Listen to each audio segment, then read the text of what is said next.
এমন ভয়ঙ্কর মহামারী ছাগলে বা পশু প্রাণীতে যখন মড়ক লাগে, মুরগির খামারে যখন ভাইরাস ঢুকে মড়ক লাগে, তখন একটা মোরগও বাঁচে না।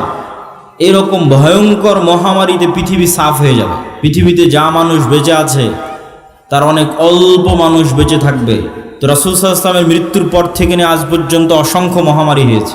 তো যে কোনো মহামারী বড় আকার ধারণ করলেই সাহাবা ইকরাম বা আলেম ওলামা মনে করতেন এটি সেই মহামারী, কিন্তু ভয়ঙ্কর ভয়াবহ মহামারী হবে এটি ঠিক। তারপরে রাসূল সাল্লাল্লাহু আলাইহি ওয়াসাল্লাম বললেন, এমন এক ফিতনা দেখা দিবে যেই ফিতনা আরবের প্রত্যেক ঘরে প্রবেশ করবে। আরবের একটি ঘরও বাকি থাকবে না, খালি থাকবে না যেই ঘরে এই ফিতনা প্রবেশ করবে না। কিছু আলেম ওলামা ব্যাখ্যা করেছেন এই ফিতনা মোবাইলের ফিতনা, কেউ ব্যাখ্যা করেছেন এই ফিতনা যুদ্ধ বিগ্রহ মারামারি গন্ডগোল সেই ফিতনা, তথা এমন গৃহযুদ্ধ এবং এমন গন্ডগোল এমন মারামারি দেখা দিবে যেই মারামারি যেই যুদ্ধে আরবের প্রত্যেক ঘর যুক্ত হয়ে যাবে।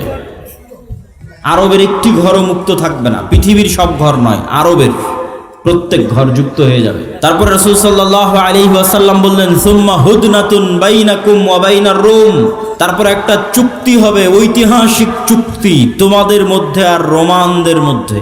এই চুক্তির প্রেক্ষাপটে রোমান খ্রিস্টান এবং মুসলমানেরা এক তৃতীয় পক্ষের বিরুদ্ধে যুদ্ধ করবে।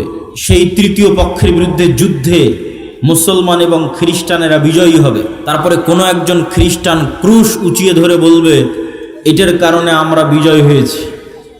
তখন এক মুসলমান ক্ষিপ্ত হয়ে গিয়ে ওই ক্রুশকে ভেঙে দিবে, কিছু বর্ণনায় আছে ওই ব্যক্তিকে হত্যা করবে। তো ক্রুশ ভেঙে ফেলা অথবা ক্রুশ উত্তোলনকারী ব্যক্তিকে হত্যার মাধ্যমে রোমান খ্রিস্টান এবং মুসলমানেরা মুখোমুখি দাঁড়িয়ে যাবে।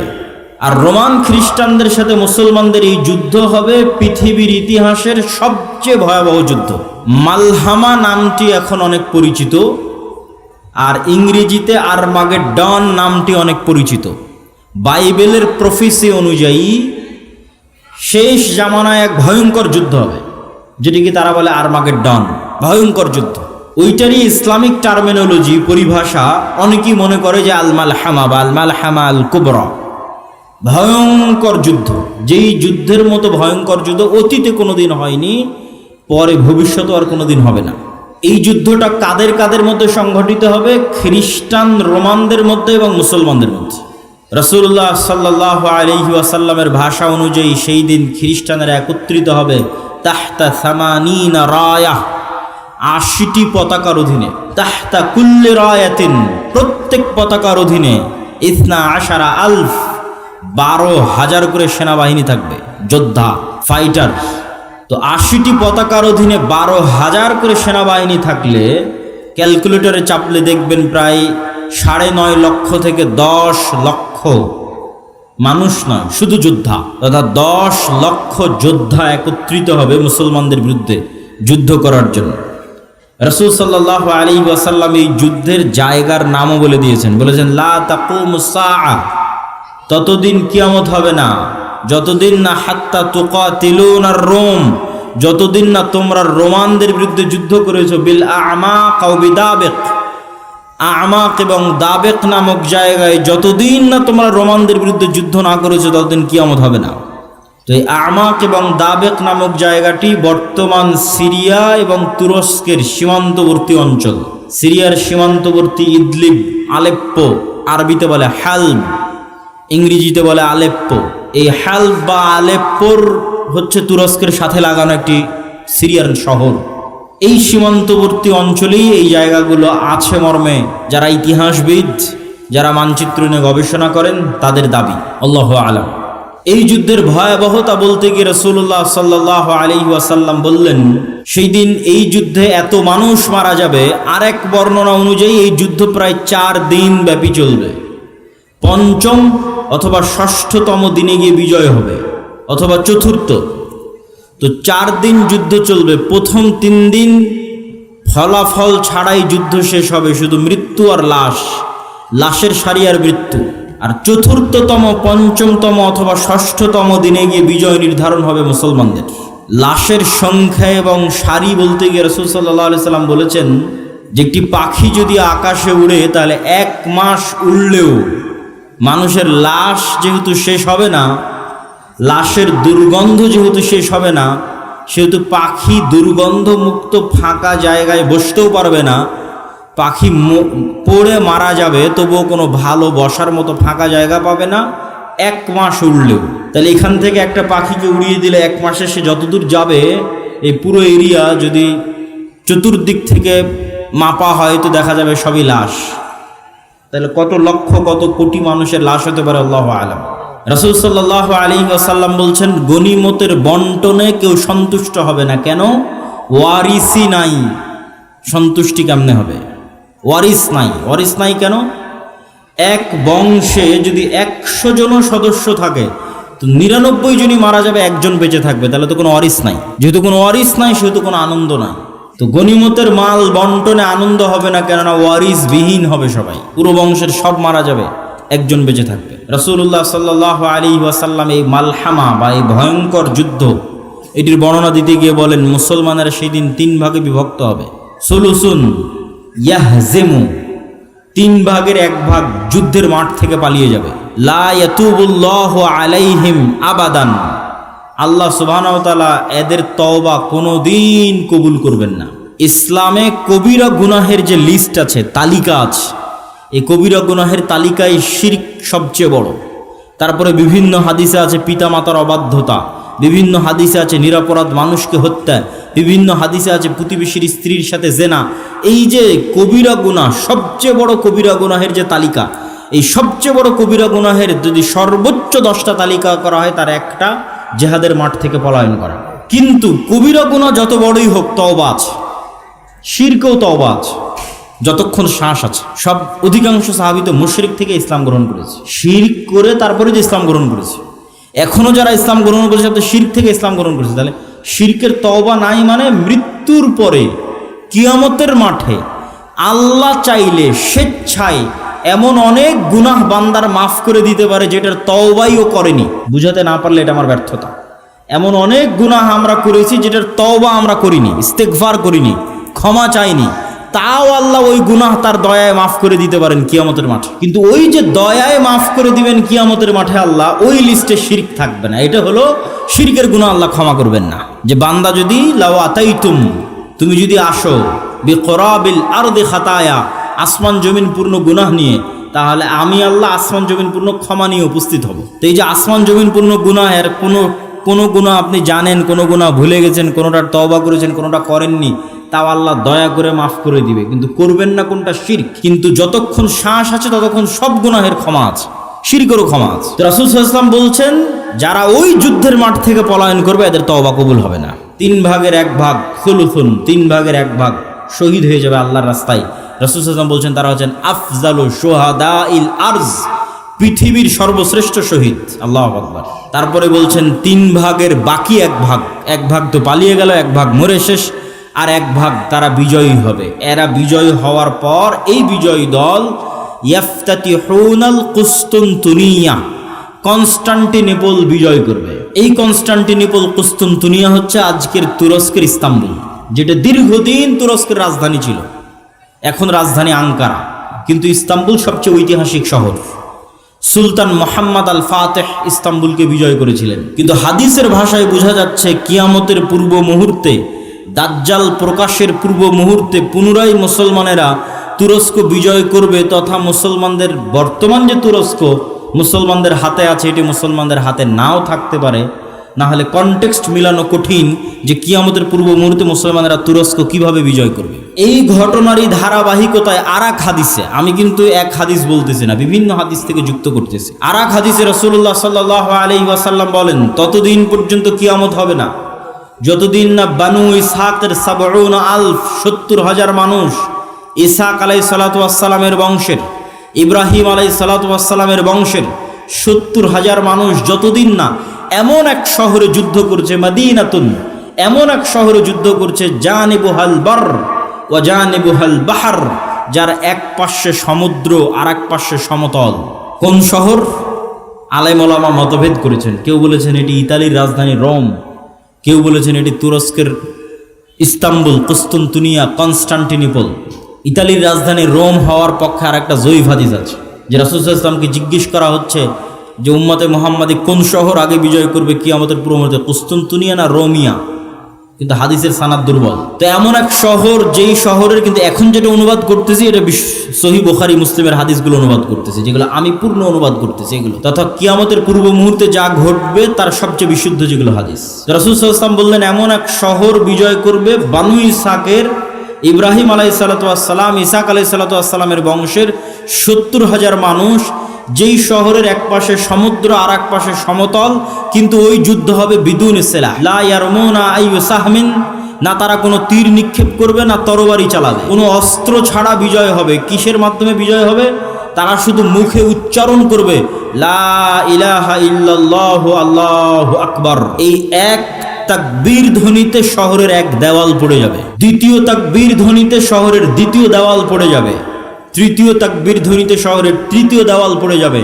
মুসলমানেরা বিনা বাধায়, বিনা রক্তপাতে এবং বিনা অস্ত্র প্রয়োগে ওই শহরে প্রবেশ করবে।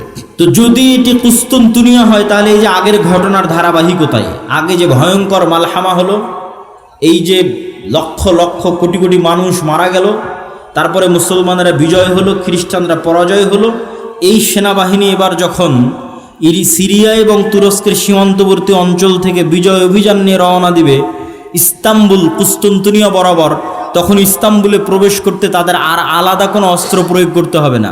তাকবীর ধ্বনিতে ওই নগরীর দেওয়াল পড়ে যাবে এবং তারা বিনা অস্ত্র প্রয়োগে শহর বিজয় করবে।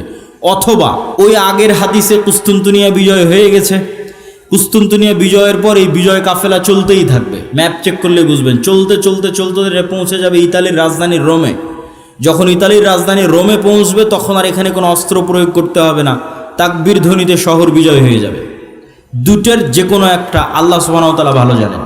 এই দুই বিজয়ের অথবা এক বিজয়ের, কুস্তুনতুনিয়া বিজয় অথবা কুস্তুনতুনিয়ার পরে রোম বিজয়, ইতালির রাজধানী রোম বিজয়, এই দুই বিজয়ের কোনো এক বিজয়ের পরে আড়াল থেকে, বেশিরভাগ হাদিসে আছে কুস্তুনতুনিয়া বিজয়ের পর, শয়তান চিৎকার করে বলবে দাজ্জাল তোমাদের বাড়িতে প্রবেশ করে গেছে, কিন্তু এটা মিথ্যা সংবাদ হবে। কিন্তু তখন তৎকালীন এই মুজাহিদ বাহিনী যারা যুদ্ধ করতেছে তাদের যিনি নেতা থাকবেন, তিনি 10 জন অশ্বারোহীকে রওনা করিয়ে দিবেন দাজ্জাল সত্যি সত্যি বের হয়েছে কিনা এটা অনুসন্ধান করার জন্য। তো রাসূলুল্লাহ সাল্লাল্লাহু আলাইহি ওয়াসাল্লাম বলছেন এই যে 10 জন বের হবে, আসমাহুম ওয়া আসমা আবাইহিম, এদের নাম, এদের বাপ দাদার নাম, এদের গায়ের রং, এদের ঘোড়ার গায়ের রং সব আমি এখন বলে দিতে পারবো, এখন যেন আমি দেখতে পাচ্ছি। কিন্তু তিনি বলেননি, কিন্তু তিনি জানতেন যে কোন 10 জন, তাদের নামও তিনি জানেন, তাদের বংশও তিনি জানেন, তাদেরকে রওনা করিয়ে দেওয়া। এই ঘটনার সাথে আরেকটা ঘটনা যুক্ত আছে যেটা না বললেই নয়। যেই দিন এই মালহামা হবে, এটা ছুটে গেছে বলতে,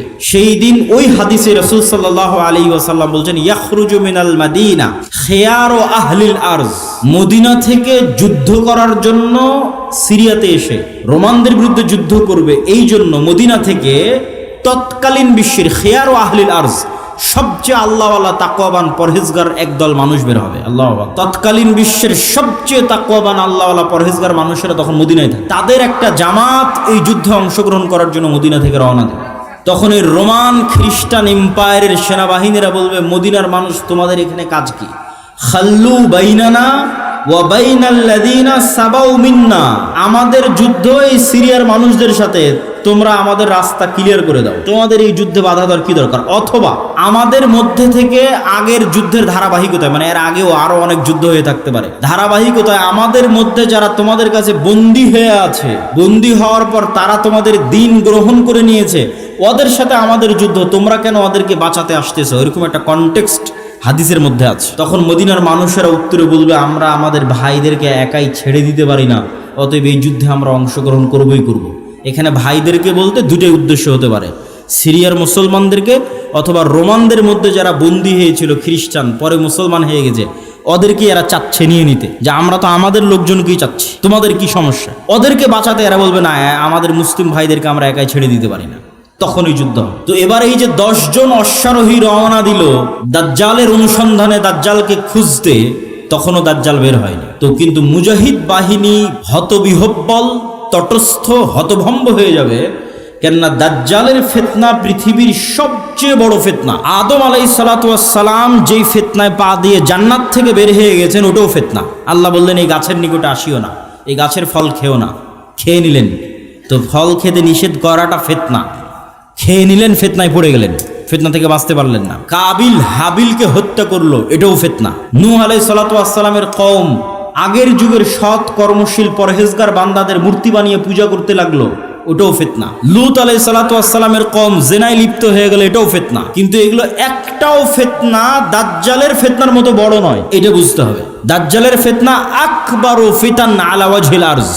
আদম আলাইহিস সালাম যেই ফিতনায় পা দিয়েছেন ওইটার চাইতে, কাবিল যে ফিতনায় পা দিয়েছিল ওইটার চাইতে, নূহ আলাইহিস সালামের কওম যে ফিতনায় পা দিয়েছিল ওইটার চাইতে, আদ সামুদ কওমে লূত তারা যে ফিতনায় পা দিয়েছিল ওইটার চাইতে সবচেয়ে বড় ফিতনা দাজ্জালের ফিতনা। আর এই ফিতনা মোকাবেলা করবে উম্মতে মুহাম্মাদ, সর্বশ্রেষ্ঠ উম্মত মোকাবেলা করবে পৃথিবীর সবচেয়ে বড় ফিতনার। কেন দাজ্জালের ফিতনা সবচেয়ে ভয়ঙ্কর এটাও বুঝতে হবে আপনাকে। প্রিয় উপস্থিতি, কেন দাজ্জালের ফিতনা সবচেয়ে ভয়াবহ? দেখেন, কওমে নূহ আলাইহিস সালামের কওম যখন বড় বড় আল্লাহওয়ালা পীর বুজুর্গ দিনদার মানুষের মূর্তি বানালো, তখন তারাও জানতো যে এই মূর্তির কোনো ক্ষমতা নাই। ইয়া আবাতি লিমা তা'বুদু মা লা তাসমাউ। ইব্রাহিম আলাইহিস সালাম বাপকে বলছে, হে আমার বাপ, এমন মূর্তির কেমনে ইবাদত করো যে শুনতেও পায় না, দেখতেও পায় না। তাহলে আগের যুগের মানুষ যে মূর্তির ইবাদত করতো অথবা এখনো করে, তাদের সাথে কোরআনের যে তর্ক বিতর্ক, এই তর্ক বিতর্কের মানদণ্ড হচ্ছে তোমরা যেই সমস্ত বাতিল ইলাহের পূজা করো এদের রব হওয়ার ক্ষমতা নাই। রব হওয়ার ক্ষমতা নাই মানে কথা বলার ক্ষমতা নাই, শোনার ক্ষমতা নাই, দেখার ক্ষমতা নাই, সৃষ্টির ক্ষমতা নাই। এরা একটা মাছি বানাতে পারবে না, মশা বানাতে পারবে না, এরা একটা খেজুরের বিচির দানার উপরের যে পাতলা আবরণ থাকে ওটার পর্যন্ত এরা মালিক নয়। তাহলে যে রব নয় ও ইবাদতের যোগ্য কেমনে হয়? রব তো আমি, আসমান জমিন আমি বানিয়েছি, সূর্য চন্দ্র আমি বানিয়েছি, ইবাদত আমার করো, এই দিয়ে কোরআন পরিপূর্ণ। এটা মানুষের বুঝতে সহজ যে এর ক্ষমতা নাই, কেন এর ইবাদত করব। কিন্তু এই কনটেক্সট অচল হয়ে যাবে যখন দাজ্জাল আসবে। কেননা দাজ্জাল রব যা যা করতে পারে তার প্রায় সবকিছুই করে দেখাবে। এই জন্য দাজ্জালের ফিতনা সবচেয়ে ভয়াবহ, ভয়ঙ্কর ফিতনা। মা কালী, মা দুর্গা আর শাহজালাল আর শাহপরাণ, যাদেরই মানুষ আল্লাহ বাদ দিয়ে ইবাদত করছে, আর ঈসা আলাইহিস সালাতু ওয়াস সালাম আর মারিয়াম আলাইহিস সালাতু ওয়াস সালাম আর যাদেরই ইবাদত করছে, তারা কেউ এখন আপনাকে দেখাতে পারবে না যে আমি আকাশকে আদেশ দিলাম আকাশ বৃষ্টি বর্ষণ করবে, আমি জমিনকে আদেশ দিলাম জমিন ফসল উৎপাদন করবে, জান্নাত দেখালাম জান্নাতে ঢুকে যাও, জাহান্নাম দেখালাম জাহান্নামে ঢুকে যাও, মৃতকে জীবিত করে দিলাম। এইরকম একচ্ছত্র কন্ট্রোল যা একমাত্র রবের থাকে তার কারণ নাই, ফলত ওদেরকে বাতিল ইলাহ প্রমাণ করা সহজ। কিন্তু যখন একজন সত্যি সত্যি এগুলো আপনাকে করে দেখাবে, তখন আপনি ঈমান ধরে রাখতে পারবেন না, অনেকগুলো কারণে। এক নাম্বার কারণ, যারা ধরেন আগে থেকেই শক্তিশালী কোনো কিছু দেখলেই আরে বাবা এই তো অনেক বড় উলিয়া উলিয়া কবিরাজ, অনেক কিছু করতে পারে, দেখলেই যাদের অন্তরে ভয় ঢুকে যায়, মনে হয় না এর কাছে মনে হয় কোনো ক্ষমতা আছে, এরা তো এমনি দাজ্জালের পূজা করবে। যারা যুগ যুগ মূর্তির পূজা করেছে, মাজারের পূজা করেছে, এদের বাধা হবে না। ওরা দাজ্জালের ক্ষমতা পাওয়ার দেখে মনে করবে অনেক বড় উলিয়া আল্লাহ চলে এসেছে, অনেক বড় কারামতে আউলিয়া চলে এসেছে, অতএব এখন আর ইবাদত করো, এখন আর পূজা করলে সমস্যা নেই। তো একদল তো এমনি পথভ্রষ্ট হয়ে যাবে। আরেক দল মানুষ থাকে যারা মোটামুটি আল্লাহর উপর ঈমান রাখে, কিন্তু ইস্তেকামা, ঈমানের উপর ইস্তেকামার জন্য সবর লাগে। সবর করার ক্ষমতা এবং সাহস এদের নাই। এদের দেখবেন এখন দুনিয়াবি ক্ষমতা যাদের কাছে, ওদের ওখানে গিয়ে সিজদা দিচ্ছে। আজ থেকে 6-7 মাস আগে 16 বছর যাদের কাছে ক্ষমতা ছিল, ওদের কাছে গিয়ে সিজদা দিয়েছে। ক্ষমতার বাইরে এরা চিন্তা করতে পারে না। ক্ষমতা যেখানে, এদের কেবলা এবং মারকাজ সেখানে। এবং আপনি যদি নিজের জায়গায় দাঁড়িয়ে চিন্তা করেন, আজকে তেলের যে সংকট, আমি দাজ্জালের ফিতনার ভয়াবহতা বোঝানোর জন্য আপনাকে বলতেছি। তেলের যে সংকট, মাঝে মধ্যে আমার মনে হয় আল্লাহ আমাদের ফিতনা থেকে হেফাজত করুক, যে এখন যদি কেউ এসে বলে আব্দুল্লাহ তোমার গাড়িতে তো তেলের দরকার, তো এইটা করলে তোমাকে তেল দেওয়া হবে, ধরো তুমি আর 500 টাকা বেশি দিলে তেল দিয়ে দেবো, বা তুমি এই অপরাধটা করলে তোমাকে তেল দিয়ে দিব। তো কত মানুষ বলে ঠিক আছে ভাই সমস্যা নেই, আমার গাড়িতে তেল দেন আমি করে দিচ্ছি। এখন কোনো একটা দেশকে যদি বলা হয় যে সব তেলের কন্ট্রোল আমার হাতে, এটা করো তেল পাবা, নাহলে কিন্তু আবাদও বন্ধ হয়ে যাবে। আমরা মনে করি তেল মানে দিয়ে শুধু গাড়ি চলে, পেট্রোকেমিক্যাল থেকে সকল সার উৎপাদন হয়, সব কোনো সারই আর তৈরি হবে না। তো সার না হলে আপনি চাষ করবেন কি দিয়ে? স্যালো মেশিন স্টার্ট না দিলে পানি তুলবেন কোথায় থেকে? তেল মানে শুধু গাড়ি নয়, সবই, এখনকার আধুনিক সভ্যতার সবই তেল। তা আমি তেল দিব না আপনাকে, তা আপনিও বুঝতে পারছেন যে আপনি সবই করে ফেলবেন তেল নেওয়ার জন্য। তো কোরআন এবং হাদিসে তো এর চেয়ে বড়টা বলা আছে, তেলের কথা বলা নেই। সরাসরি আকাশের বৃষ্টির কথা বলা আছে, জমিনের ফসলের কথা বলা আছে ডাইরেক্ট, যে দাজ্জাল ইরাক এবং শাম এই দুই দেশের মধ্যে সীমানা দিয়ে যেতে থাকবে। কোনো এক নগরীর মানুষের কাছে এসে বলবে, এই তোমরা আমার উপর ঈমান আনছো? তারা বলবে, জি জাহাপনা, জি প্রভু, আপনার উপর ঈমান আনলাম। ওদের জন্য দাজ্জাল টাকা পয়সা, ধন দৌলত, রুজি রুটির এত বড় ব্যবস্থা উন্মোচন করে দিবে যে মৌমাছির ঝাঁক যেভাবে মধুর পিছনে ছুটে, ধন সম্পদ টাকা পয়সা ওই শহরের মানুষের পিছনে ওইভাবে ছুটবে। এবার অতিক্রম হতে হতে আর এক শহরে আসবে। সেই শহরের মানুষকে বলবে, আমার উপর ঈমান আনয়ন করছো? তারা বলবে, না, আমরা রব্বুল আলামিনের উপর ঈমান রাখি। দাজ্জাল বলবে, আকাশ এখানে বৃষ্টি বর্ষণ বন্ধ করে দাও, জমিন এখানে ফসল উৎপাদন বন্ধ করে দাও, খাবার দাবার বন্ধ, টাকা পয়সা বন্ধ, সকল কিছু বন্ধ, মোবাইল বন্ধ, ইন্টারনেট বন্ধ। আজকের যুগে যদি কল্পনা করেন, এখনই আপনি ঈমান ধরে রাখতে পারবেন না, যখন ঘটবে তখনকার কথা তো বহু পরে। তো শাম অঞ্চলের মানুষেরা না খেতে পেয়ে ধনুক চাবিয়ে খাবে, তীর চাবিয়ে খাবে। তীর তো খাওয়ার জিনিস নয়, ধনুক তো খাওয়ার জিনিস নয়, কিন্তু গাছের পাতাও যেহেতু উৎপন্ন হবে না তো কি খাবে? গাছের পাতাও তো উৎপন্ন হবে না। তো এ হলো দাজ্জালের ফিতনা, পৃথিবীর সবচেয়ে ভয়ঙ্কর এবং ভয়াবহ ফিতনা। দাজ্জালের ফিতনা সম্পর্কে বলতে গিয়ে দুইটা হাদিস না বললেই নয়। একটা হাদিসে রাসূলুল্লাহ সাল্লাল্লাহু আলাইহি ওয়াসাল্লাম বলছেন যে দাজ্জাল পৃথিবীতে 40 দিন সফর করবে। 40 দিনের প্রথম দিন হবে 1 বছর, দ্বিতীয় দিন হবে 1 মাস, তৃতীয় দিন হবে 1 সপ্তাহ। আর দাজ্জালের গতি হবে কাগাইসিন ইস্তাদবারাত হুররিহ, এমন মেঘমালা যেই মেঘমালাকে ঝড়ো বাতাস উড়িয়ে নিয়ে যাচ্ছে। এই যে কয়দিন পরে কাল বৈশাখী ঝড় হবে, আকাশে তাকিয়ে দেখবেন ঝড়ের সময় মেঘ কত দ্রুত চলে। তো ঝড়ের বাতাসে যে মেঘ খুব দ্রুত চলে, এরকম দ্রুত গতি হবে দাজ্জালের। তো আল্লাহর নবী মেঘের সাথেও তুলনা দিয়েছেন। এখন যন্ত্র দিয়ে মেঘের মতো আকাশে উঠবে না দাজ্জাল নিজেই আকাশে উঠবে, আল্লাহু আলাম, আল্লাহ সুবহানাহু ওয়া তাআলা ভালো জানেন। কিন্তু দাজ্জালের আগমনে পৃথিবীতে এত ব্যাপক বৈপ্লবিক পরিবর্তন হবে যে পৃথিবীর দিন 1 বছরের সমান হয়ে যাবে।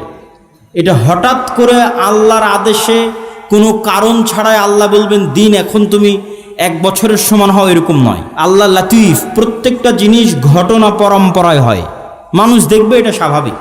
তথা এই ভূমণ্ডল, নভমণ্ডল, সৌরজগতে এমন বৈপ্লবিক কোনো পরিবর্তন হবে, অথবা এই পৃথিবীতে এমন বৈপ্লবিক কোনো পরিবর্তন হবে, অথবা সূর্য এবং চন্দ্রের বর্তমান ঘূর্ণায়মান পরিপ্রক্রিয়ায় এমন বড় বৈপ্লবিক পরিবর্তন হবে যেটা স্বাভাবিক হতে সময় লাগবে। 1 দিন হবে 1 বছর, তারপরের 1 দিন হবে 1 মাস, তারপরের 1 দিন হবে 1 সপ্তাহ, তারপরে স্বাভাবিক।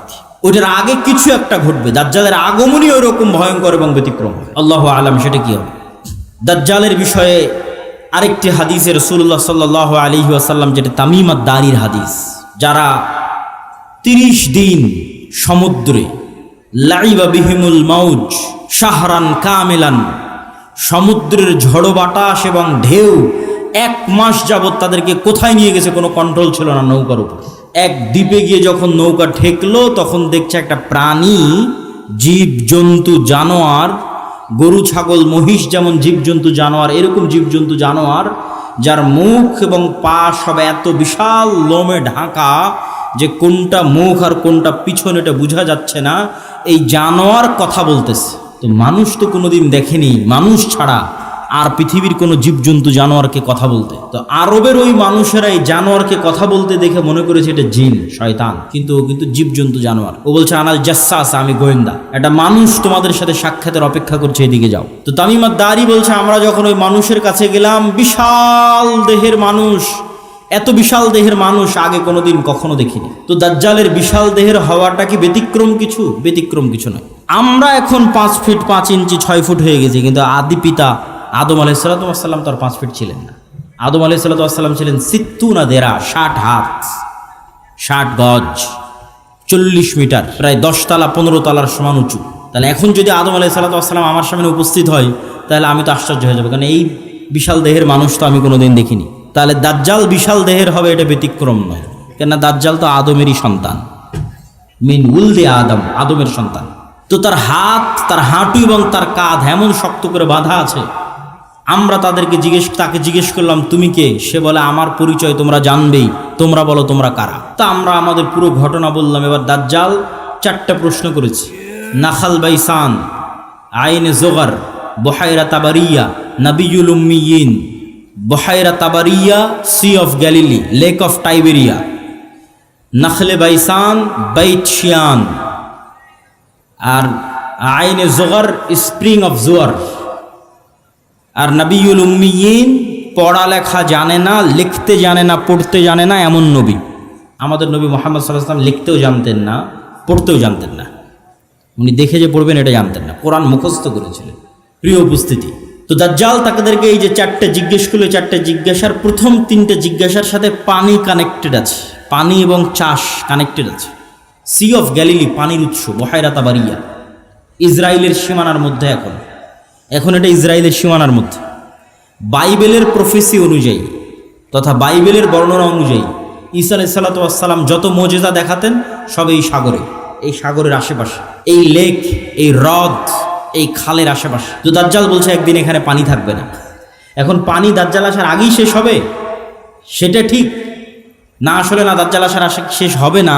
কেন আর এক হাদিসে বলতেছে ইয়াজুজ মাজুজ যখন বের হবে তখন ওরা বহায়রা তাবারিয়ার পানি খেয়ে শেষ করে দিবে, খেয়ে শেষ করে দিয়ে অন্যদিকে আগাবে পানি শেষ করার জন্য। তাহলে পানি যদি দাজ্জাল আসার আগেই শেষ হয় তাহলে ইয়াজুজ মাজুজ আবার কোথায় পানি পাবে? এটাও তো একটা প্রশ্ন। কিন্তু দাজ্জাল বলছে এখানে একদিন পানি থাকবে না। তার মানে কি ইয়াজুজ মাজুজ এসে শেষ করবে ওটার ভবিষ্যৎবাণী, না দাজ্জাল আসার আগেই শেষ হবে? মানে অনেকেই দেখি এখন খুঁজে যে বহায়রা তাবারিয়াতে পানি শেষ হচ্ছে কিনা, সেটার জন্য বলতেছি যে পানি যে দাজ্জাল আসার আগেই শেষ হবে এটা মনে করাটা একদম 100% ঠিক এটা বলা যাবে না। কেন আর এক হাদিসে কি বলা হচ্ছে ইয়াজুজ মাজুজ এসে বহায়রা তাবারিয়ার পানি খেয়ে নেবে। তো বলে এখানে একদিন পানি থাকবে না। 2 নম্বর কি, নাখাল বাইসান, বাইসানের খেজুর বাগান, এটাও ইসরায়েলের একটা বড় শহর, বাইত শিয়ান। বলে এখানে কি মানুষ খেজুর চাষ করে? তো বলে করে। তো বলে এখানে একদিন পানিও থাকবে না, খেজুর চাষের ব্যবস্থাও থাকবে না। তার বলে আইনে জোগার, স্প্রিং অফ জোয়ার, এটার বর্ণনা বাইবেলে আছে। আগের যেমন বহায়রা তাবারিয়ার বর্ণনা বাইবেলে আছে, এই আইনে জোগার, স্প্রিং অফ জোয়ার, এটার বর্ণনাও বাইবেলে আছে। কি হিসেবে আছে?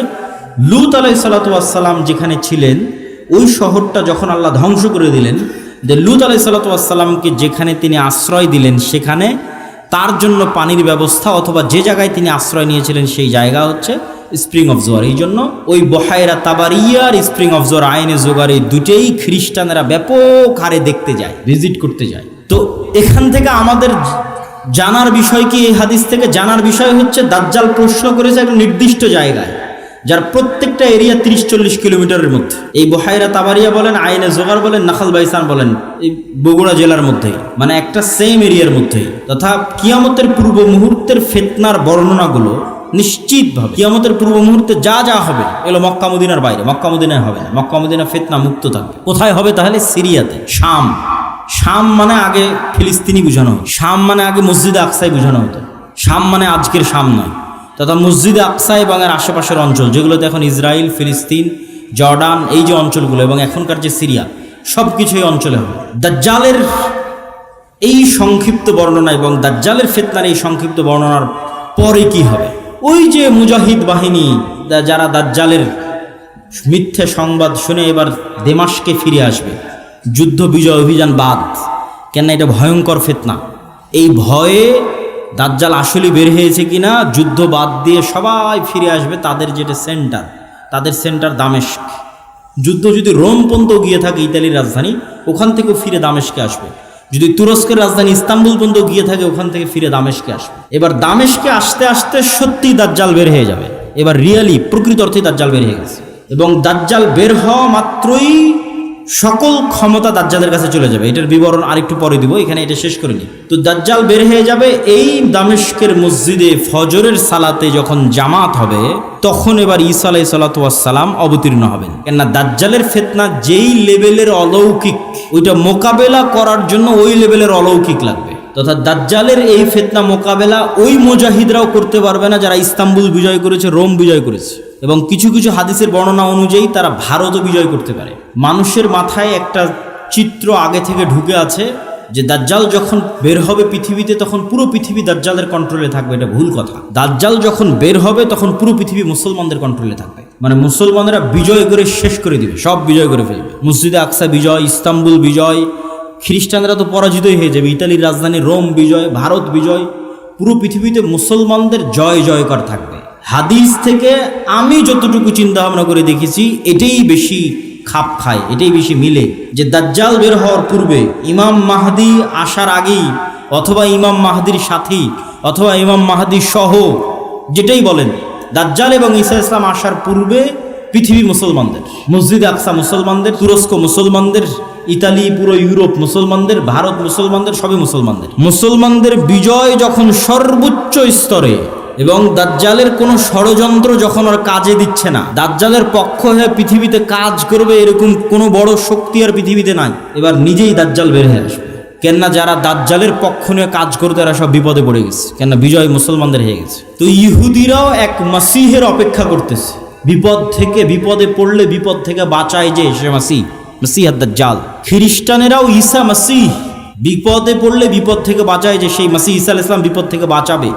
খ্রিস্টানেরাও বিশ্বাস করে ঈসা আলাইহিস সালাম আবার আসবে, কিন্তু তারা এটা জানে না যে ঈসা আলাইহিস সালাম মারা যায়নি, জীবিত আছে। আমরা জানি ঈসা আলাইহিস সালাম মারা যাননি, জীবিত আছে। আর তারা মনে করে মরে গেছে, কিন্তু পুনর্জন্ম হয়ে পুনরায় ঈসা আলাইহিস সালাম পৃথিবীতে আসবে তাদেরকে বাঁচানোর জন্য, খ্রিস্টানদের বাঁচানোর জন্য। তাহলে সারা পৃথিবীর সবাই শেষ জামানার একজন বিশাল মাসিহের অপেক্ষায়। এবং আধুনিক এখনকার বিশ্বের যতগুলো নিউজ চ্যানেল রিপোর্ট, সবগুলোতেই বর্তমান যে যুদ্ধ চলতেছে এই যুদ্ধ নিয়েও এই আলোচনাগুলো আমাদের দেশে নয়, এই অঞ্চলে নয়, ইউরোপ এবং আমেরিকায় আলোচিত হচ্ছে। যারা বিশ্বে শাসন করে তাদের কাছে, তাদের ভাষায় দাজ্জাল হচ্ছে অ্যান্টি ক্রাইস্ট ইংরেজিতে, আর মালহামা হচ্ছে আর্মাগেড্ডন, আর জেসাস ঈসা আলাইহিস সালাম উনি আসবেন। অ্যান্টি ক্রাইস্ট না আসলে জেসাস আসবে না। অ্যান্টি ক্রাইস্ট মানে দাজ্জাল। আর অ্যান্টি ক্রাইস্ট ততক্ষণ আসবে না যতক্ষণ না ইহুদিরা জেরুজালেমে একত্রিত হচ্ছে, এটা তাদের বিশ্বাস। ইভাঞ্জেলিক্যাল খ্রিস্টিয়ান যারা ইনজিল কেন্দ্রিক খ্রিস্টান তাদের বিশ্বাস। ফলত তাদেরও ঈসা আলাইহিস সালামকে নিয়ে আসতে হবে, ইহুদিদেরও একজন মাসিহ লাগবে। ফলত সবাই সেইটারকে সামনে নিয়ে কাজ করতেছে যে ওইটা যত দ্রুত ঘটানো যাবে তত দ্রুত মনে করতেছে আমাদের বিজয়। কিন্তু সবার কামনা অনুযায়ী তো কাজ হবে না, সবার চাওয়া অনুযায়ী কাজ হবে না, কেননা সবাই ভুল বুঝবে, ভ্রান্তিতে পা দিবে। কি কি ভ্রান্তিতে পা দিবে বলি? ইহুদিদের আসল মাসিহ যিনি তিনি তো চলে এসেছেন, কিন্তু তারা তো গ্রহণ করেন। ইহুদিদের প্রকৃত মাসিহ তো ছিল মুহাম্মদ সাল্লাল্লাহু আলাইহি ওয়াসাল্লাম নিজেই। মুহাম্মদ সাল্লাল্লাহু আলাইহি ওয়াসাল্লামের অপেক্ষায় তারা মদিনায় গিয়ে বসে থাকতো, অনেক আগে গিয়ে বসেছিল, ইমান তো আনেনি। এরা তো মাসিহকে চিনতে পারেনি। ঈসা আলাইহিস সালাম তো মাসিহ চিনতে পারেনি, ইমান আনেনি, ঈসা আলাইহিস সালামকে হত্যা করার চেষ্টা করেছে, নিকৃষ্ট। তো এই জন্য এদের সঠিক মাসিহ এরা পাবে না, এরা দাজ্জালকেই মনে করবে আমাদের মাসিহ, কিন্তু দাজ্জাল তো হবে ভ্রান্ত। এই জন্য দাজ্জালের অনুসারী কারা হবে? ইহুদিরা। রাসূল সাল্লাল্লাহু আলাইহি ওয়াসাল্লাম বলছেন, ইয়াতবাউদ দাজ্জাল ৭০ আলফা ইয়াহুদ মিন আসবাহান। ইরানের ইস্পাহান শহরের ৭০,০০০ ইহুদি দাজ্জালের অনুসারী হবে। তাহলে ইহুদিরা দাজ্জালকে মাসিহ মনে করে দাজ্জালের অনুসারী হবে, কিন্তু দাজ্জাল তো পরাজিত হবে। কিন্তু প্রথম যখন দাজ্জাল আসবে তখন তো সব ক্ষমতা দাজ্জালের হাতে, ফলত যে কেউ পথভ্রষ্ট হয়ে যাবে। তো এই অংশের সামারিটা করি। এই অংশের সামারি হচ্ছে দাজ্জাল এবং ঈসা আলাইহিস সালাম আসার পূর্বে মুসলমানেরা পৃথিবী বিজয় করবে এবং ইহুদি এবং খ্রিস্টানেরা বিপদে পড়বে। যেহেতু ইহুদি এবং খ্রিস্টানেরা বিপদে পড়বে, বিশেষ করে ইহুদিরা, তো এখন ইহুদিদের বাঁচানোর জন্য দাজ্জাল বের হবে। এবং যেহেতু দাজ্জালের পক্ষে কাজ করার মতো আর পৃথিবীতে কেউ অবশিষ্ট নাই, এই জন্য এবার দাজ্জাল নিজেই বের হবে। দাজ্জাল যখন নিজেই বের হবে তখন এক নিমিষে, এক সেকেন্ডে সকল ক্ষমতা দাজ্জালের কাছে চলে যাবে। মুসলমানেরা হতভম্ব, হতবিহ্বল হয়ে যাবে। আকাশও বৃষ্টি বর্ষণ করে না, জমিনও ফসল উৎপাদন করে না, দুর্ভিক্ষই নিয়তি ইমান নিয়ে বাঁচার জন্য। তথা সেই সফল যে বলবে আমি মরতে প্রস্তুত কিন্তু ইমান বিক্রি করতে প্রস্তুত নই। সেই সফল যার একটা টাকার প্রতি অবৈধ লোভ নাই, অবৈধ একটা টাকার প্রতি ন্যূনতম লোভ নাই। আপনি নিজেই নিজের আত্মা এবং নফসকে চেক করেন যে আপনার একটা টাকার প্রতি যদি, অবৈধ টাকার প্রতি যদি ন্যূনতম লোভ থাকে, আপনি দাজ্জালের ফিতনা থেকে বাঁচতে পারবেন না। পরকালে যার বিশ্বাস সর্বোচ্চ পর্যায়ে, পরকালে যার বিশ্বাস সর্বোচ্চ লেভেলে, ও দাজ্জালের ফিতনা থেকে বাঁচতে পারবে। আসহাবুল উখদুদ ওয়াস সামাই যাতিল বুরুজ ওয়াল ইয়াউমিল মাউউদ ওয়া শাহিদু ওয়া মাশহুদ কুতিলা আসহাবুল উখদুদ। ওদের বলা হলো হয় ঈমান না হয় সামনে আগুন, ঝাঁপিয়ে পড়ো। তোরা বলল আমরা আগুনেই ঝাঁপিয়ে পড়ব। তোরা আগুনে কেমনে ঝাঁপিয়ে পড়বে এটা ছাড়া সম্ভব নয় ঝাঁপিয়ে পড়া, যদি ওই আগুনে জান্নাত না দেখে। আর নিজের বাড়িতে যে এসি রুম আছে ওখানে জাহান্নামের আগুন জ্বলতেছে, তো ওরা এটা বিশ্বাস করে যে আমি যদি আমার এসি রুমে ফিরে যাই ইমান পরিত্যাগ করে, তাহলে ওই এসিরা বাতাস নয়, এটা জাহান্নামের আগুন। আর যদি সামনের আগুনে ঢুকে যায় তাহলে এটা আগুন নয়, এটা জান্নাত। তো এই সেম ঘটনা তো দাজ্জালের সময় হবে। দাজ্জালের জান্নাতে যে ঢুকবে ও ঢুকে গেল জাহান্নামে, আর দাজ্জালের জাহান্নামে যে ঢুকবে ও ঢুকে গেল জান্নাতে। তাহলে পরকালের উপর ইয়াকিন না থাকলে তো আপনি দাজ্জালের ফিতনা থেকে বাঁচতে পারবেন না। তাহলে এবার দাজ্জালের আবির্ভাবের পর সারা পৃথিবীর সব মুমিন মুসলমান বিপদে, কোনো খাবার নাই, অসহায়, কিচ্ছু না। এবার বিপদগ্রস্ত মুমিন মুসলমানদের বাঁচানোর জন্য আসবে ঈসা আলাইহিস সালাতু ওয়াস সালাম। এই হলো প্রেক্ষাপট। তাহলে শুরুতে বিপদে ইহুদি খ্রিস্টানেরা, বাঁচাতে আসবে দাজ্জাল। সব ক্ষমতা তখন দাজ্জালের কাছে। বিপদে এবার মুসলমানেরা। কোন মুসলমানেরা? যারা সব দেশ বিজয় করে শেষ করে দিয়েছে। তুরস্ক বিজয় করেছে, মসজিদে আকসা, ভারত, তারপরে ইতালি, সব বিজয় শেষ করে দিয়েছে। ওরা এখন চরম বিপদে। এবার ওদেরকে বাঁচানোর জন্য আসবে ঈসা আলাইহিস সালাতু ওয়াস সালাম। ঈসা আলাইহিস সালাতু ওয়াস সালামও এমন অলৌকিক ক্ষমতা নিয়ে আসবেন যে তার নিঃশ্বাস যতদূর পর্যন্ত যাবে, নিঃশ্বাসে কাফের মারা যাবে। আল্লাহু আকবার, আল্লাহু আকবার। নিঃশ্বাসের স্পর্শে কাফের মারা যাবে, রাসূল সাল্লাল্লাহু আলাইহি ওয়াসাল্লাম বলেছেন। আর ঈসা আলাইহিস সালাতু ওয়াস সালামের অলৌকিকত্ব এত টপ লেভেলের হবে যে দাজ্জালকে আলাদা করে হত্যা করা লাগবে না। দাজ্জাল যদি শুধু দেখে ঈসা আলাইহিস সালাতু ওয়াস সালামের দিকে, ইয়াজুবু কামা ইয়াজুবুল মা, পানিতে লবণ দিলে যেভাবে গলে যায় সেভাবে গলে যাবে, ছেড়ে দিলে গলেই মারা যাবে। কিন্তু ঈসা আলাইহিস সালাম ছাড়বেন না, নিজে হাতে হত্যা করবেন। যেখানে হত্যা করবেন ওটাও ইসরায়েলের সীমানার মধ্যে।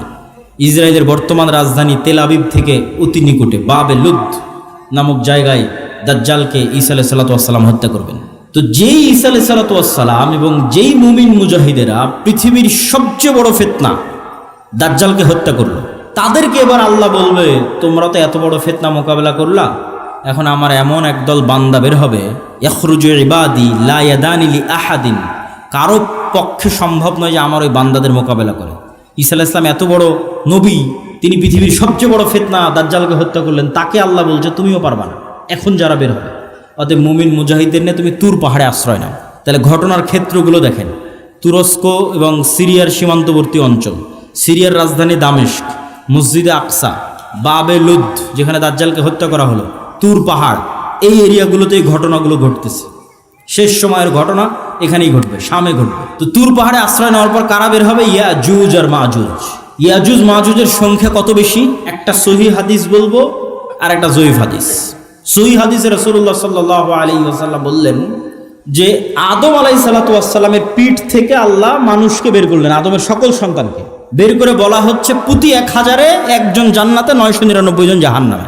এই হাদিস রাসূল সাল্লাল্লাহু আলাইহি ওয়াসাল্লাম সাহাবীদের শোনাচ্ছে। তো প্রতি 1000-এ 999 জন জাহান্নামে, এটা শুনে সাহাবীদের মাথা নষ্ট, যে তাহলে তো আমরা সবাই জাহান্নামে। আদম সন্তানের 1000-এর 999 জন যদি জাহান্নামে যায় প্রতি 1000-এ, তাহলে তো আমরা সবাই জাহান্নামে। তখন মুহাম্মদ সাল্লাল্লাহু আলাইহি ওয়াসাল্লাম সাহাবীদের বলতেছে, হতাশ হয়েও না, এই 999 জনের বেশিরভাগই ইয়াজুজ মাজুজ। এই 999 জনের বেশিরভাগই ইয়াজুজ মাজুজ। তো কতজন জাহান্নামে যাবে ইয়াজুজ মাজুজের বাইরে স্বাভাবিক মানুষের মধ্যে থেকে, এটা তো আমরা জানি না। তো এই জন্য নির্ধারিত করে বলা মুশকিল, কিন্তু এতটুকু অন্তত বোঝা যায়, আইডিয়া করা যায় যে আদম আলাইহিস সালাতু ওয়াস সালাম থেকে নিয়ে কিয়ামত পর্যন্ত যত মানুষ আসবে তাদের কয়েক শত গুণ হচ্ছে ইয়াজুজ মাজুজ। এই হাদিস থেকে অন্তত এতটুকু বোঝা যায় যে আদম থেকে নিয়ে কিয়ামত পর্যন্ত যত মানুষ আমরা হব, এত মানুষের কয়েক শতগুণ হচ্ছে ইয়াজুজ মাজুজ। আর জয়ীফ হাদিসটা কি? জয়ীফ হাদিসটা হচ্ছে যে ইয়াজুজ মাজুজের এক প্রজন্ম তার জীবদ্দশায় 1000 প্রজন্মকে দেখে। বুঝেন, আমরা মানুষ জীবদ্দশায় সর্বোচ্চ 2টা প্রজন্ম দেখি অথবা 3টে প্রজন্ম। আমি, আমার বাপ, আমার দাদা, আমার দাদা তার ছেলেকে দেখেছে, তার ছেলে আব্দুল্লাহকে দেখেছে, তাহলে 2 প্রজন্ম দেখেছে, দেখতেই দুনিয়া থেকে শেষ। তো ইয়াজুজ মাজুজের এক প্রজন্ম তাদের জীবদ্দশায় 1000 প্রজন্মকে দেখে। তাহলে কিভাবে তাদের জন্ম বৃদ্ধির হার এবং কিভাবে তাদের বৃদ্ধির হার, এটা সব উলদে আদমের সন্তান। তো এরা পৃথিবীতে বের হয়ে সব পানি, ফসল আদি যা আছে সব খেয়ে শেষ করবে। এবং তাদের এই ভয়ঙ্কর ভয়াবহতায় তুর পাহাড়ে ঈসা আলাইহিস সালাতু ওয়াস সালাম বিপদে মুমিন মুজাহিদদের নিয়ে, খাবার নাই, ওই সেম কষ্ট, দাজ্জাল থাকতে যে কষ্ট ছিল ওই কষ্ট। এখান থেকে আপনি আরেকটা জিনিস শিখেন যে আপনি কত বড় নবী, কত বড় উলিয়া, কত বড় মুজাহিদ, তাও আল্লাহ আপনাকে কিভাবে বিপদ দিয়ে পরীক্ষা করতেছে। কেমন বিপদ? এত বড় নবী, তাও খাবার নাই। যে নবী নিজে হাতে দাজ্জালকে হত্যা করেছে, তার খাবার নাই, সে নবী এখন আল্লাহর কাছে কাঁদতেছে যে আল্লাহ এই বিপদ থেকে বাঁচান। তো এই জন্য সবসময় আল্লাহর সামনে নত, আল্লাহর সামনে সাহায্য, এটা ছাড়া কোনো রাস্তা নাই। তো ঈসা আলাইহিস সালামের কান্নাকাটি এবং মুমিন মুজাহিদদের কান্নাকাটিতে আল্লাহ সুবহানাহু ওয়া তাআলা ইয়াজুজ মাজুজের শরীরে এক প্রকার পোকামাকড় এবং অসুখ দিবেন। তারা মারা যাবে কেমন করে? হাদিসের বাক্যটা শুনেন, কামাউতি নাফাসিন ওয়াহিদিন। একটা মানুষ মারা গেলে যা হয়, পুরো ইয়াজুজ মাজুজ একসাথে ওইভাবে মারা যাবে, যেন একটা মানুষ মারা গেল। তথা একটা মানুষ মরতে যতটুকু সময় লাগে পুরো ইয়াজুজ মাহুজ কোটি কোটি হাজার হাজার ওইভাবে একসাথে at a time at a moment at a second মারা যাবে। তো এবার ঈসা আলাইহিস সালাতু ওয়াস সালাম জমিনে ফিরে আসবেন, তো জমিনে পা রাখার জায়গা নাই, এত কোটি কোটি মানুষ যদি মরে পড়ে থাকে কি অবস্থা, লাশের দুর্গন্ধ। এবার ঈসা আলাইহিস সালাম আবার আল্লাহর কাছে কান্নাকাটি করবে, দোয়া করবে। তখন আল্লাহ সুবহানাহু ওয়া তাআলা রাসূল সাল্লাল্লাহু আলাইহি ওয়াসাল্লামের ভাষা অনুযায়ী আনাকি ইবিলিল বুখত, বুখত গোত্রের উটের কুঁজ যেমন উঁচু হয় ওই রকম উঁচু কুঁজ বিশিষ্ট একদল পাখিকে পাঠাবেন, যেই পাখি হাজার হাজার কোটি কোটি লাখ লাখ লাশকে নিয়ে যে এমন জায়গায় ফেলে দিবে যেখানে মানুষ বসবাস করে না।